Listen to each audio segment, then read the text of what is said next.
गेले 2 वर्ष झाला आपण आणि पाण्याचा प्रॉब्लेम तर कित्येक वर्ष झाला आहे, परंतु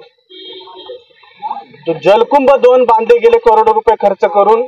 त्यामध्ये विशेष करून सन्माननीय उद्धव ठाकरे हे मुख्यमंत्री असताना सन्माननीय बबनदादा असतील, अन्य सर्व कार्यकर्त्यांनी, सर्व घटक पक्षाच्या कार्यकर्त्यांनी अर्ज देऊन पाठपुरावा करून आणि उद्धव साहेबांच्या मार्गदर्शनामुळे ते जलकुंभ उभा राहिले. परंतु ते जलकुंभ उभा राहून सुद्धा प्रेशरचं पाणी येत नव्हतं. त्याचं कारण पाणी भ्रष्टाचार, टँकर लॉबी आणि सिडकोकडून चालवणारी टँकर सिस्टीम ही होती. आणि त्याला कंटाळून आजचा हा मोर्चा की पावसाच्या दिवसामध्ये 60% धरण भरलेलं असताना सुद्धा तुम्ही टँकर चालवताय, तुम्ही पाणी व्यवस्थित देत नाही.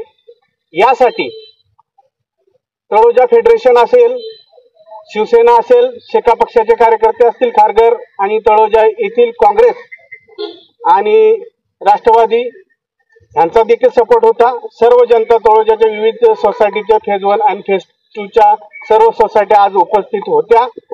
आज सन्माननीय बबनदादा असतील, वरिष्ठ देवेंद्र मडवी आणि अन्य सर्व कार्यकर्ते वरती साहेबांची मीटिंग झाली आणि त्यामध्ये ज्या मागण्या आम्ही केल्या होत्या, विशेष करून सर्वांना प्रेशरचं पाणी मिळण्याचं आश्वासन दिलेलं, इथून पुढे प्रॉब्लेम येणार नाही अशा प्रकारचं आश्वासन दिलेलं आहे. याशिवाय लो प्रेशर झोनवर सुद्धा येत्या जानेवारीमध्ये सर्व म्हणजे मेट्रो लाईन असेल, फेज 2च्या काही भाग असतील, सेक्टर 9 असतील, पाईपलाईन दुरुस्ती करून त्याच्यामध्ये जानेवारीची डेडलाईन म्हणजे जनतेला जानेवारीला रिलीफ मिळेल ज्या ज्या लो प्रेशर झोनच्या साठी, अशा प्रकारचं आश्वासन त्यांनी दिलेलं आहे. त्यांनी अगोदर पत्र दिलं होतं, परंतु आपल्याला डेडलाईन पाहिजे होती. तर आजच्या आंदोलनाचा आउटपुट आहे की डेडलाईन आपल्याला जानेवारीमध्ये सर्व काम पूर्ण होईल. राहुल सरोदे यांच्या संदर्भात जो आपली तक्रार होती, 60 पत्र आहेत, ते आता आम्ही आणि बबनदादा पाटील साहेब आणि सर्व आता MD ऑफिसला इन्व्हर्ट करून त्याचा पाठपुरावा मुख्यमंत्री लेवलला करतील असं बबनदादा यांनी सांगितलेलं आहे. त्यांनी ऍक्शन घेतो म्हटलेले आहेतच. कोण? सिडको विभाग, पाणी पुरवठा विभाग. परंतु त्यांच्यावर आमचा विश्वास नाही. आम्ही MD ऑफिसला हे सगळं आता ही पत्रकार संपल्यानंतर तिकडे जाऊन इन्व्हेड करणार. त्याची एक कॉपी सन्माननीय बबनदादा आणि आमदार बाळाराम पाटील साहेब यांना दिली जाईल.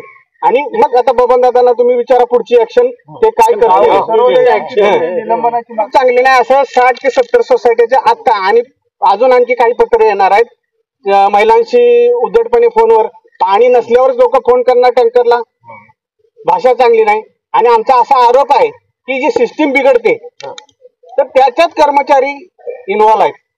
म्हणजे टँकर लॉबीला कुठेतरी अधिकाऱ्यांचा फूस आहे अशा प्रकारचं जनतेचा आरोप आहे. आणि तशा प्रकारचे पुरावे देखील उपलब्ध होत आहेत विविध प्रश्न. आमचं आंदोलन यासाठीच ठेवलं आहे. पाण्याचा एवढा प्रॉब्लेम आहे. सिडकोच्या प्रत्येक बिल्डिंग मध्ये फक्त अर्धा तास, प्रत्येक सेक्टर फेज 1 फेज 2 असो, फक्त अर्धा तास पाणी येतो. त्यातही आता घरातले पूर्ण कामं असतात. नेमकं लेडीजनी अर्ध्या तासात नेमकं काय काय करायचं? पाणी पण दिवसभराला पुरत नाही. आता एवढा पाऊस राज्यभरात एवढा पाऊस होतोय, लोकांच्या घरामध्ये पाणी शिरत आहे आणि इकडे पाहिलं तर प्यायला पाणी नाहीये. अशी सिच्युएशन सिडकोवाल्यांनी करून ठेवली आहे, जिथे आपल्याला दिवसातून फक्त अर्धा तास पाणी मिळतो आहे. आणि आजचं आंदोलन हे फक्त तळोजा आपला टँकर मुक्त झाला पाहिजे, बस हेच आजचं आंदोलन. मी तळोजा फेज 2 मध्ये राहते. मारवा सिडकोची बिल्डिंग त्यामध्ये राहते. त्यामध्ये आमचे 3 आहेत. त्यामध्ये 2 टाकी नंबर 2 आणि 3 मध्ये या ज्या बिल्डिंगला यामधनं पाणी जाते ते 24 तास पाणी आहे. आणि टाकी नंबर 1 जी आहे त्यामध्ये बिलकुल त्या लोकांना पाणी जात नाही. 10 मिनिटं किंवा 15 मिनिटं असं पाणी मिळतो दिवसाचा. राहुल सरोदे सरांना 8 दिवसा अगोदर आमचा फोन गेलेला आहे, तर त्यावरती त्यांनी बोलले त्याचं कनेक्शन वेगळं आहे. त्यावरती त्यांनी सोल्युशन दुसरं काही दिलेलं नाही, फक्त त्यांनी टाळाटाळी केली आहे की त्याचं कनेक्शन दुसरं असल्यामुळे.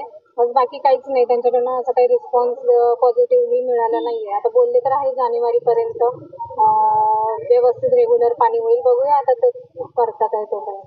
तसंच नाही तिथे, कारण जर मूलभूत गरजा जर तिथे पूर्ण होत नाही आहे तर मग लोकांनी तिथे जे आहे तेही निघून जातील आणि येणारे पण इन्व्हेस्ट